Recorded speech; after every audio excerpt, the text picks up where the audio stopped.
the one with the cows and the train. So while the girls were having a lie-in, Farmer Seamus took me down to the family farm to show this city boy how to get his hands dirty. We go off to film some cows.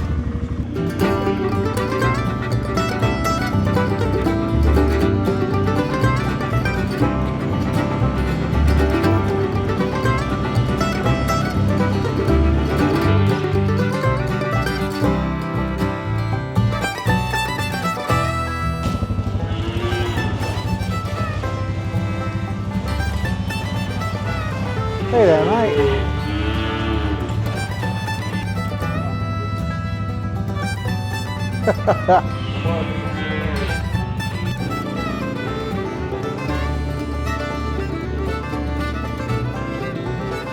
See, that's how you get around on a farm.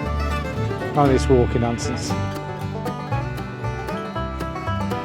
Yeah, farmer doesn't have to physically be there. Whereas slower milking, because it's milking more time. Cows come in the gate. Just come in the gate, they'll go in there one at a time. That'll come out, so it's ready for the next cow. Yeah. So there's nuts inside there, so the cow will come in, it'll close behind it. So then when they start eating, this arm will come down. See the clusters there? Yeah. Get four of them. So that'll bring it out under it, and it'll put on each individual cluster. Oh wow. It'll come away. Once it's finished, it comes back in and gives itself a wash. And the cow, the nuts that opens up, if they stay in too long, there's they get just like an electric shock. Yeah. Or just a little dink to go, and they'll go out, and then the next one. This last 24 hours tells you who's been in, what time they've been in, how much they've milked. After that fantastic morning with Seamus, we then headed back to the house to wake the family from their beauty sleep and head on to our next adventure, the monorail.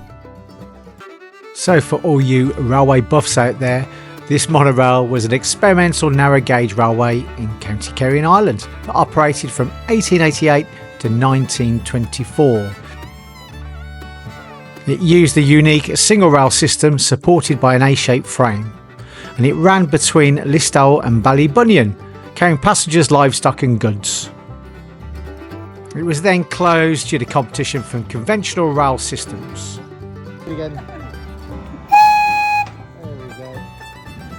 So this museum keeps it alive. You got some people there that know everything there is to do with the monorail.